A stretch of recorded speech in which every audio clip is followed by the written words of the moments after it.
कैसे हैं विद्यार्थी मित्रों? आशा करता हूं कि आप सभी मजे में ही होंगे। विद्यार्थी मित्रों, आज के इस वीडियो में हम कक्षा 10 के सामाजिक विज्ञान के सांस्कृतिक विरासत की कुछ कलाओं के विषय में जानकारी प्राप्त करेंगे। विद्यार्थी मित्रों, हमने पिछली वीडियो में भारतीय सांस्कृतिक विरासत की कुछ कलाओं के विषय में जानकारी प्राप्त की थी, जैसे कि चित्रकला हमने देखा था, संगीत कला के विषय में हमने जानकारी प्राप्त की थी, नृत्य कला के विषय में हमने अकीक कला, काष्ठ कला, जरी काम, हीरा, मोती और मीना कारीगरी के विषय में जानकारी प्राप्त की। हमने मिट्टी कला के विषय में जानकारी प्राप्त की, धातु कला के विषय में जानकारी प्राप्त की। आज के इस वीडियो में हम भारत की सांस्कृतिक विरासत को संभाल करके रखने वाली कुछ और कलाओं के विषय में जानकारी प्राप्त करेंगे, जिन्होंने भारत को विश्व भर में प्रख्यात किया है। तो आइए बिना किसी देरी के शुरू करते हैं। आज हम सबसे पहले बात करेंगे नाट्य कला के विषय में। विद्यार्थी मित्रों, हम सभी को नाटक बड़ा पसंद है। हम सब जानते हैं कि हमारा जीवन कहीं न कहीं नाटकों के बीच में ही तो घिरा रहता है। आप जानते ही हैं कि हम सभी की सभी जो व्यक्ति हैं पृथ्वी पर अपना एक किरदार निभाते हैं। जैसा कि नाटकों में विविध प्रकार के कलाकार किसी न किसी प्रकार का किरदार निभाते हैं।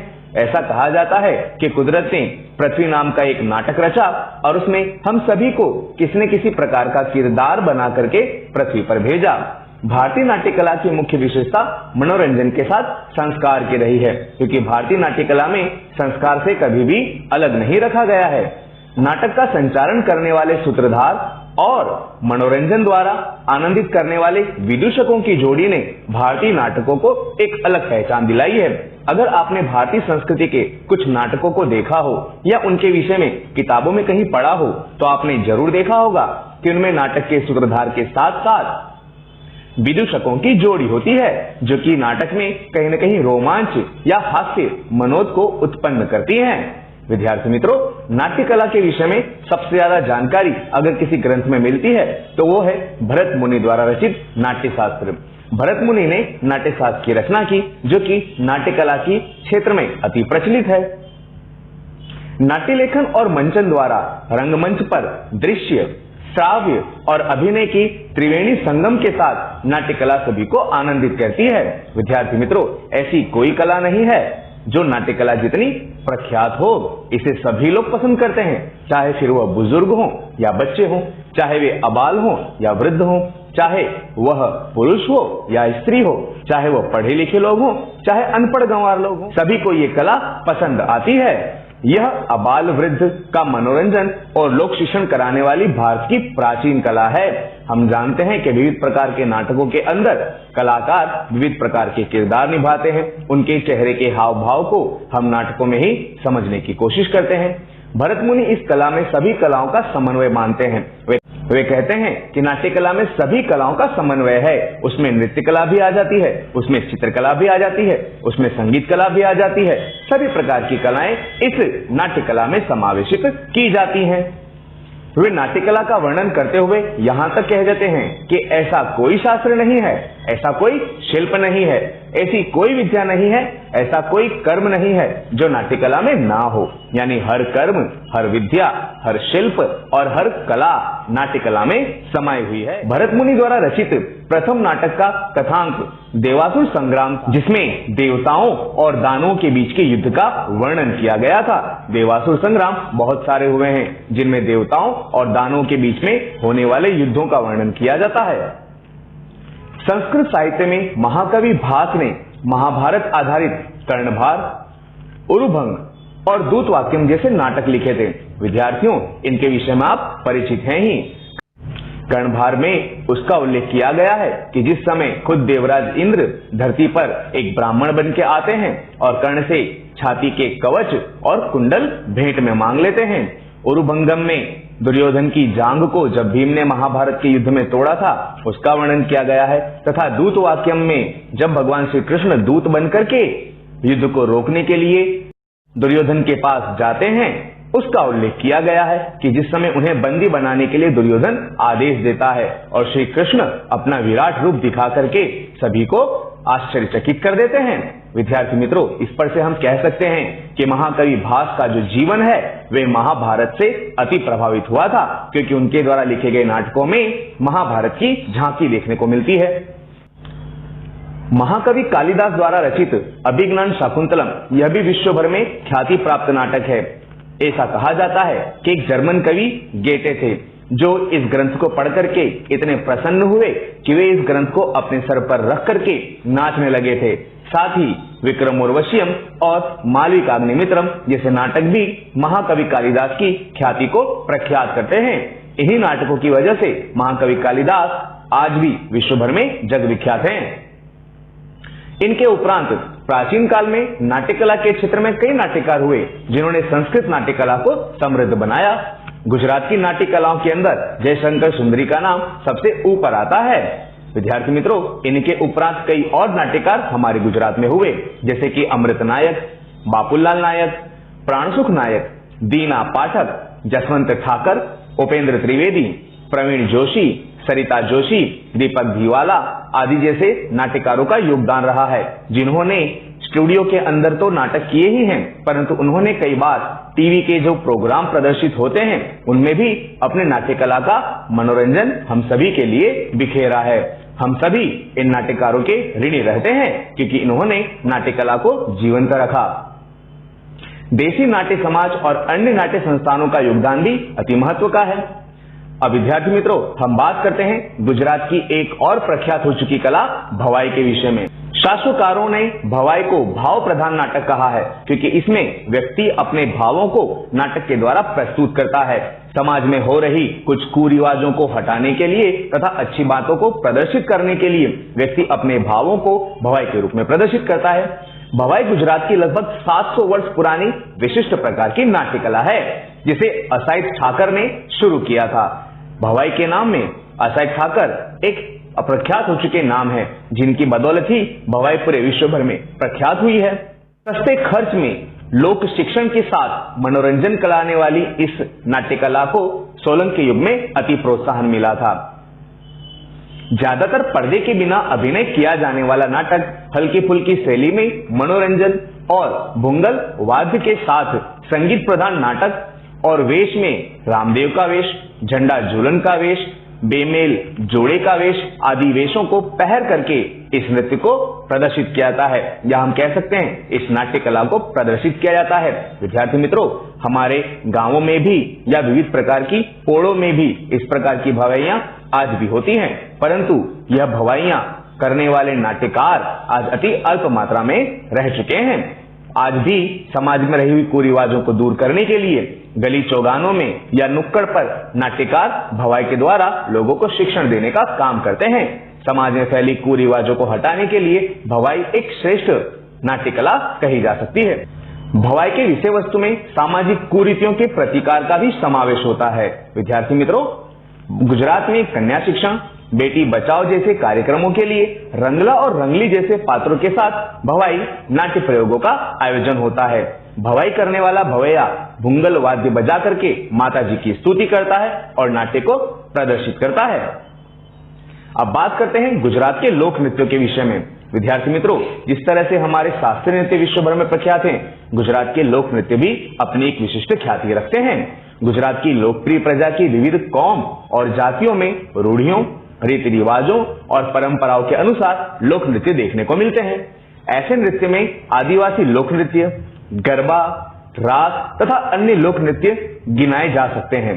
त्योहारों में, विविध प्रसंगों पर, मेले वगैरह में समय समय पर ऐसे नृत्यों को हम देख सकते हैं। गुजरात में तो हम जानते हैं कि बहुत सारे मेलों का आयोजन किया जाता है और हर मेले में विशिष्ट प्रकार के नृत्य करने वाले लोग भी भाग लेते हैं। अब सबसे पहले हम चर्चा करते हैं आदिवासी नृत्य के विषय में। विद्यार्थी मित्रों, गुजरात का बहुत बड़ा इलाका ऐसा है जहां पर आज भी आदिवासी प्रजा रहती है और वे अपनी एक विशिष्ट पहचान के रूप में नृत्य कला को संभाल के रखती है। गुजरात के आदिवासी में होली और दूसरे त्योहारों, विवाह अवसरों, देवी देवताओं को खुश करने के लिए और मेले में नृत्य देखने को मिलता है। ज्यादातर नृत्य वृत्ताकार रूप में घूमते घूमते करते हैं या विविध प्रकार के आभूषणों को पहन करके भी इस नृत्य को प्रदर्शित किया जाता है। ढोल, मंजीरा, थाली, तुरही, तंबूरा आदि वाद्य यंत्रों के साथ स्थानिक बोली में गाने के साथ यह नृत्य होता है। आदिवासी लोग नृत्य करते समय अपनी विशिष्ट बोली का उपयोग करते हैं। ऐसे नृत्यों में से चाड़ो, इस नृत्य के अंदर मोर, गिलहरी, गोरैया जैसे पक्षियों की नकल की जाती है। चाड़ों का अर्थ ही होता है चाड़ी करना, यानी उनके जैसी नकल करना। यानी चाड़ो नृत्य के अंदर नृत्य करते करते गिलहरी, मोर, गोरैया जैसे पक्षियों की आवाज निकाली जाती है, उनकी नकल की जाती है। डांग में भी ऐसे ही कुछ चाड़ो प्रख्यात हैं, जैसे मालीनो चाड़ो और ठाकरियो चाड़ो। यह नृत्य डांग प्रदेश में देखने को मिलते हैं। जबकि भील और कोली जाति में श्रमहारी टिप्पणी नृत्य में मोटी लकड़ी के नीचे लकड़ी का टुकड़ा या किसी धातु का टुकड़ा जड़ दिया जाता है और नृत्य करते करते उसे जमीन पर टकरा करके ताल द्वारा समूह में नृत्य किया जाता है। लकड़ी के नीचे लोहे का एक टुकड़ा लगा दिया जाता है और नृत्य करते करते उस लकड़ी को जमीन पर पछाड़ा जाता है, जिससे एक ताल उत्पन्न होती है और नृत्य करने वाले व्यक्ति उसी ताल के साथ नृत्य करते हैं। अब बात करते हैं गुजरात के एक और नृत्य गरबा के विषय में। हम सभी गरबा से तो भली भांति परिचित हैं। गरबा शब्द गर्भदीप के ऊपर से बना हुआ है। इसमें एक मटका होता है जिसके अंदर एक जलता हुआ दिया रखा जाता है और उसे ऑक्सीजन मिलती रहे, इसलिए इस मटके में छिद्र रखे जाते हैं। छिद्र वाले मिट्टी के घड़े में दीपक प्रज्वलित करके रखना और फिर उसके चारों ओर या उसे सर पे रख करके नृत्य करना, यह गरबा के नाम से जाना जाता है। नृत्य करने वाले वृत्ताकार मार्ग में गरबा करते हैं।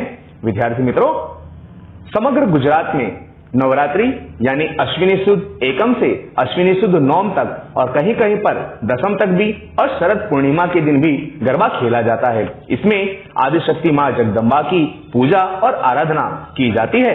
इनके इस पवित्र पर्व के अवसर पर गुजराती स्त्रियां माता जी का गरबा गाती हैं। विद्यार्थी मित्रों, गुजरात राज्य गरबा के लिए अति प्रख्यात है। साथ ही साथ गुजरात के कुछ पड़ोसी राज्य जैसे कि महाराष्ट्र, मध्य प्रदेश और राजस्थान में भी गरबा खेला जाता है। यह गुजरातियों की आन बान और शान है। सामान्य रूप से चौकिया मैदान के बीच माता जी की मांडवी यानी बहुत सारे दिए रखने के लिए बनाई गई बड़ी दीवट जैसी रचना होती है। उसके चारों ओर वृत्ताकार में तालियों के ताल पर और ढोल की थाप पर गरबा गाया जाता है। सामान्य रूप से गरबा में गरबा गाने वाले और गाने वाले ढोल की ताल पर गीत, स्वर और ताल लेकर के एक ताली, दो ताली या तीन ताली या तो चुटकी बजा करके गरबा गाते हैं, हिलोर के साथ गरबा गाते हैं। अब बात करते हैं गरबी के विषय में। विद्यार्थी मित्रों, गुजरात में गरबा के उपरांत गाई जाने वाली गरबी का संबंध अधिकांशतः कृष्ण भक्ति के साथ रहा हुआ है। गुजराती कवि दयाराम ने गोपी भाव से श्री कृष्ण प्रेम की रंगभरी गरबियों की रचना की थी, जो आज भी गुजराती स्त्रियों के कंठ से गूंजती रहती है। गुजराती स्त्रियां घर में बैठे बैठे भी इस गरबी को गाती रहती हैं और भगवान श्री कृष्ण की स्तुति करती रहती हैं। अब बात करते हैं एक और नृत्य रास के विषय में। रास के विषय में आप सभी परिचित हैं।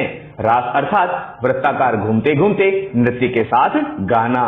अपने यहाँ ऐसी कथा है कि भगवान श्री कृष्ण ने भक्त नरसिंह मेहता को रास लीला बताई थी और आप सभी इस चीज से भलीभांति परिचित हैं ही कि आज भी वृंदावन के अंदर ऐसी मान्यता है, भगवान श्री कृष्ण गोपियों के साथ रास रमने के लिए वहां पर आते हैं। गुजरात में अधिकतर नवरात्रि तथा जन्माष्टमी जैसे त्योहारों में रास खेला जाता है। रास, डांडिया रास, यह रास का एक प्रकार है, परंतु गागर या हांडी लेकर के भी रास रमी जाती है। वैष्णव संप्रदाय का प्रभाव बढ़ने पर रास अधिक लोकप्रिय बना। रास खेलने के लिए स्त्रियां कढ़ाई वाला चनिया चोली और पुरुष मिर्जई नामक धोती जैसे वस्त्र परंपरागत पोशाक के रूप में पहनते हैं और रास रमते हैं। अगला जो हमारा नृत्य है वो है गोफ गूथण नृत्य। विद्यार्थियों, गुजरात का यह नृत्य ढोल वगैरह संगीत के ताल पर होता है। पहले मंडप के खंबे या वृक्ष के साथ एक डोरी को बांध दिया जाता है, जैसा कि आप इस चित्र में देख सकते हैं। यहाँ पर बीचों बीच में एक पिल्लर यानी डंडा गड़ा हुआ है।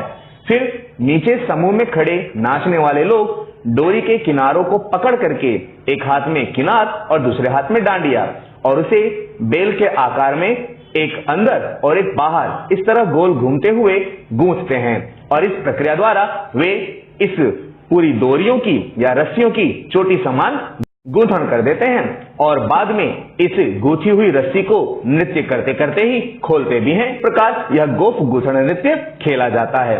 अब बात आती है सीधियों के धमाल नृत्य की। विद्यार्थियों, ऐसा कहा जाता है कि दक्षिण अफ्रीका में से बहुत सारे सीधी समुदाय के यानी हबसी प्रजा के लोग गुजरात में आकर के बसे थे और आज भी गुजरात के कुछ विस्तार ऐसे हैं जहां पर इनकी बड़ी तादाद देखने को मिलती है। सीधी यानी हबसी लोग मूल अफ्रीका के निवासी हैं जो कि गिर के मध्य वर्तमान समय में जाम्बूर में रहते हैं। मशीरा यानी नारियल के छिलके में कोड़ियां भरकर उसे ऊपर कपड़ा बांधते हैं और उसको तालबद्ध खड़खड़ाते हुए मोरपंख और छोटे छोटे ढोल के साथ गाते हुए वृत्ताकार घूम घूम करके इस नृत्य को करते हैं जिसे हम धमाल नृत्य के नाम से जानते हैं। सीधी लोग आरोह अवरोह के साथ हो की आवाज निकालते हुए इस नृत्य को करते हैं। इस नृत्य में होने वाली आवाज से पहाड़ों एवं जंगलों में प्रतिध्वनि उत्पन्न होती है और उनका ऐसा मानना है कि यह प्रतिध्वनि सीधे भगवान तक पहुंचती है और वे इससे प्रसन्न होते हैं। पशु पक्षियों की आवाज की नकल करते हुए वे समूह में नृत्य करते हैं। इसी के साथ साथ मेरायो नृत्य, पठार नृत्य और कोलियों के मेर का नृत्य भी आदिवासी नृत्य के रूप में अपनी एक विशिष्ट पहचान रखता है। गुजरात के बनासकांठा के वाव क्षेत्र में सरखड़ जैसी ऊंची घास के बीच में तोरण जैसे झुमके का मोरायो गूंथ करके ढोल की आवाज के साथ और तलवार के दांव पेच जैसे नृत्य मेरायो नृत्य के नाम से जाने जाते हैं। वे नृत्य करते करते तलवार के दांव पेच बताते जाते हैं। सुरेंद्रनगर वगैरह क्षेत्र में भी पठार जाति के लोग द्वारा होने वाला पठार नृत्य कि जिसमें डांडिया या मंजीरा के साथ में लय और ताल के साथ शरीर को जमीन के नजदीक लेकर के जाना होता है और जमीन में बैठना होता है और फिर उसके साथ ही जमीन से उठना भी होता है। और इस प्रकार जिस तरह से समुद्र में जहाज गोथे खाता है या लहरें उठती हैं, इस प्रकार इस नृत्य को बैठते के साथ उठ करके और उठते के साथ बैठते ही इस नृत्य को किया जाता है। उठते और बैठते होने वाला यह नृत्य ही एक प्रकार से अलग पहचान रखता है जो कि पठार नृत्य के नाम से जाना जाता है। इसके अतिरिक्त विद्यार्थी मित्रों, सौराष्ट्र में कोलियों के कोली नृत्य में वे सिर पर मदरासी यानी सिर पर बांधे जाने वाला रंगीन कपड़ा पहनते हैं और घुमावदार पगड़ी पहनते हैं जिसके छोर पर छोटे छोटे गोल दर्पण से भरे हुए पट्टे लगे होते हैं। कमर में रंगीन कमरबंद पहनते हैं और इस नृत्य को प्रदर्शित करते हैं। इस तरह सौराष्ट्र में मेर तथा भरवाड़ यानी गडरिया जाति के नृत्य भी प्रसिद्ध है। इस प्रकार विद्यार्थी मित्रों, गुजरात में विविध प्रकार के आदिवासी नृत्य तथा लोक नृत्य जग विख्यात हैं तथा गुजरात की भवाई भी जग विख्यात मानी जाती है। विद्यार्थी मित्रों, आशा करता हूं कि आपने इस वीडियो को देख करके गुजरात के भवाई, हमारे भारत की नाट्य कला तथा गुजरात के नृत्य कलाओं के विषय में जानकारी प्राप्त की होगी। आप इस वीडियो को अपने अन्य मित्रों को भी शेयर करें, हमारे चैनल को सब्सक्राइब करें, साथ ही बाजू में लगे हुए बेल आइकॉन बटन को भी दबाएं ताकि जब भी हम नया वीडियो अपलोड करें आपको उसका नोटिफिकेशन मिल जाए और आप उसे देख सकें।